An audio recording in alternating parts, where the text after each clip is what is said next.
এই প্রচন্ড গরমে আজকে এমন একটা জিনিস আপনাদের তৈরি করে দেখাবো যেটা আপনার ইফতারিতে খেলে আপনাদের মন প্রাণ ঠান্ডা হয়ে একেবারে শীতল হয়ে যাবে। আর এই প্রচন্ড গরমে তো আমরা এমন একটা জিনিস চাই, তাই না? আর আজকে যেটা করে দেখাবো সেটা হচ্ছে ম্যাঙ্গো শেক। অনেক মজা হয়েছে।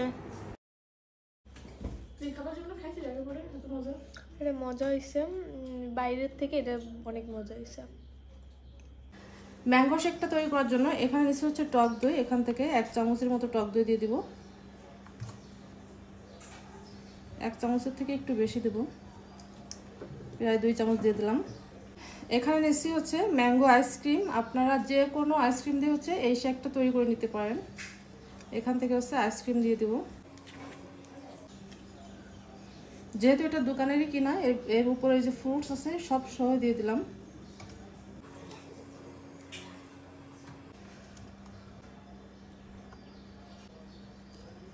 হাফ পাউন্ডের মতো দিয়ে দিছি হচ্ছে আইসক্রিম।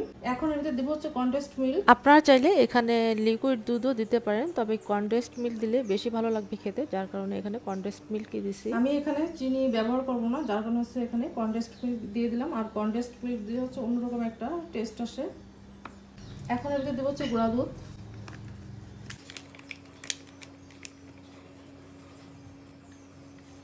একটা প্যাকেটের অর্ধেকটা হচ্ছে দিয়ে দিছি। এখন এর ভিতরে দেব হচ্ছে আইস কিউব। এখন এর ভিতরে দেব হচ্ছে পানি, ঠান্ডা পানি দিতে হবে এখানে। যেহেতু এটা ঠান্ডা তৈরি হবে সেহেতু এখানে ঠান্ডা পানিটাই ইউজ করতে হবে, নরমাল পানি দিলে কিন্তু হবে না। এখন এর ভিতরে দিলাম হচ্ছে 3টা পুদিনা পাতা। 3টাই দিছি এখানে, বেশি দিইনি। ভালো টেস্ট পেতে হলে অবশ্যই পুদিনা পাতাই দিতে হবে। এখন এটা ব্লেন্ডার করে নিব।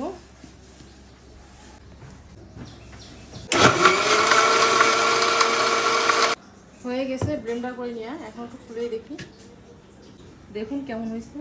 এইভাবে যখন আপনি ম্যাঙ্গো শেকটা তৈরি করে খাবেন, দোকানে গিয়ে আর কোনোদিনও খাবেন না, এতটাই মজার এই ম্যাঙ্গো শেকটা খেতে। এখন খেয়ে দেখি কেমন হয়েছে। বিসমিল্লাহ।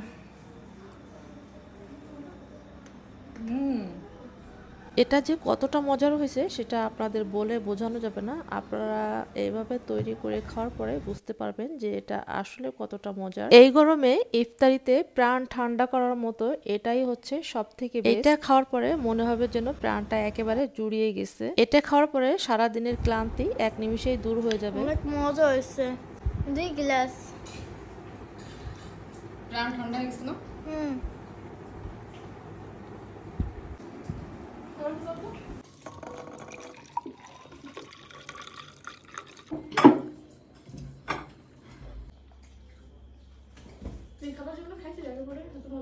এটা মজা হয়েছে, বাইরের থেকে এটা অনেক মজা হয়েছে।